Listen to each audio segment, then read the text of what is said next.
Seth, thank you very much, and good evening, everyone. It's been a great crowd, and I want to thank you for being here tonight. This is Democracy in Action, and I think town halls and a variety of means for us to communicate are just so important, and living in representative democracy, and it helps me to hear from you, and I can promise you that even if we don't always agree with your thoughts and your concerns and your positions, guide my work in Washington. So I'm looking forward to a lot of discussion here tonight. I have a brief opening, more formal statement that will last just maybe just a couple minutes, and then a couple of key topics, and then we'll get right to questions. So before I do that, though, I want to take a minute to recognize and say, first of all, what a beautiful night it is tonight in Westerly. It's honored to be here tonight. I want to recognize Westerly Council, Councilman Christopher Duhamel. Thank you for being here tonight. Thank you. Council President, thank you for coming, and appreciate your leadership and your commitment to public service. And also, I just wanted to recognize also Warwick City Councilman Steve McAllister, with Steve in the back. Thank you both for being here. Again, it's a great crowd. Before I begin, I just want to also say that I don't do my job alone. I have an amazing team that works with me, and I just wanted to have them raise their hands and be acknowledged. And just wanted to thank them all for the work that they do day in, serving you and helping me to deliver on my promises and my work.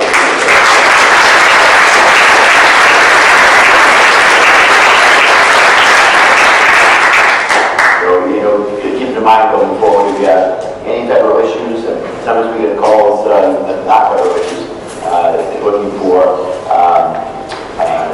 persistence with things, and they're there to help, and that's what constituent caseworkers deal with, anything from Social Security, Medicare, or veterans issues, immigration. The list goes on down the line. There's a great team of experts there. So, by the way, if I can get my other book, because he gave me the closing statement instead of the opening statement. If you want to give me that, that would be good. See how much he needs his staff. Just a reminder how much he needs us. Sorry. So with that, let me just open by saying that again, feedback is always important for me, my job, effectively representing you in Washington. As you know, Democrats regained control of the House of Representatives in the 2018 election, first time since 2010. And we've set forth a very aggressive agenda, and this is assuming the majority in January.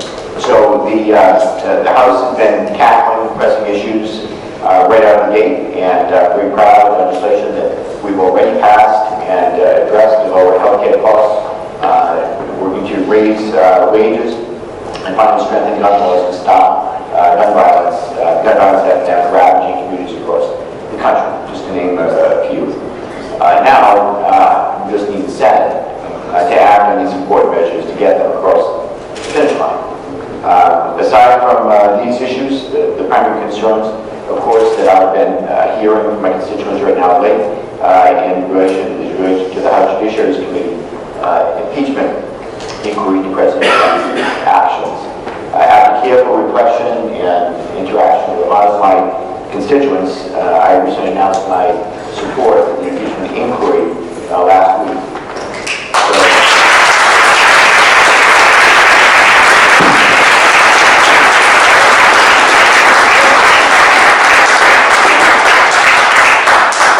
I'll say that the prospect of impeaching a president is not something that I take lightly, and I deliberately took my time and deliberated long and hard before arriving at a very difficult decision. While impeachment is a divisive undertaking for the nation, the American people are entitled to a president who respects the rule of law. And given the facts surrounding President Trump's actions, I believe this inquiry is necessary to gather the evidence Congress needs to make a final determination regarding impeachment. As we continue the important work in Washington, I also remain focused on delivering results that will directly benefit Rhode Island on many other issues. Our state has obviously come a long way since one of the worst economic downturns in our country's history in 2007 and 2008. But still too many people are left behind, and we obviously have a lot of work left to do. So I am committed to ensure that every Rhode Islander can enjoy a high standard of living with access to good paying jobs and quality affordable health insurance. Those are two staples that we all have to come together to fight hard for. Over the years, I've spoken to countless businesses in Rhode Island also that who are having job openings but can't find the workers right now with skills to fill those positions. Closing our states and really the country's skills gap is incredibly important.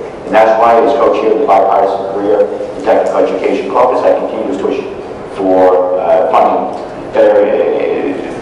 for better education for our students, for jobs and advanced manufacturing and other high-growth industries. So I believe we also have to work together in a bipartisan manner to improve healthcare. I believe that healthcare is a right, and it's not just a privilege for the few that can afford it. So there's a number of things that we have done along the way already, but I'm going to be introducing a bill with my colleagues and to build on the successes of the Affordable Care Act by stabilizing insurance markets, resulting in lower premiums and more health insurance choices. And I'm also a co-sponsor of the Medicare for All Act, which was established.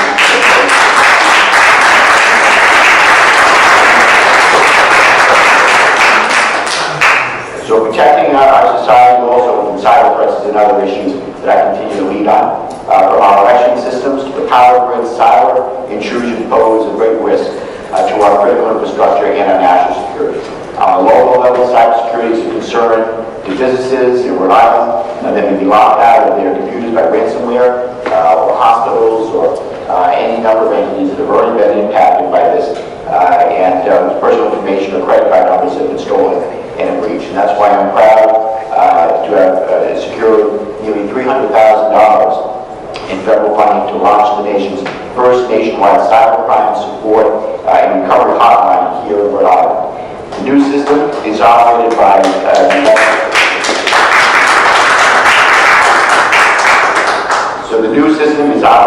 United Way and allows Rhode Islanders to dial 211 to report and find resources to recover from identity theft, financial fraud, cyber stalking, cyber bullying, or other cyber crime. So if you have a problem, there's a place now where you can turn and they will put you in touch with the right resources. Finally, and just wrapping up, furthermore, as a senior member of the House Armed Services Committee and Homeland Security Committee, I remain focused on providing for our common defense. First and foremost, this means taking care of the brave members of our armed forces. We are grateful for their service. We keep us safe every day. But it also means, of course, supporting our robust defense sector in Rhode Island and the many jobs that are housed just down the road in Quonset Point. And I believe it's an important part of our economy, again, but important for our national security as well. So with that, I just wanted to give you kind of an update on some of the highlights of the things that I'm working on in Washington right now. But I'll give it to you and hear your thoughts, your concerns, and answer any questions.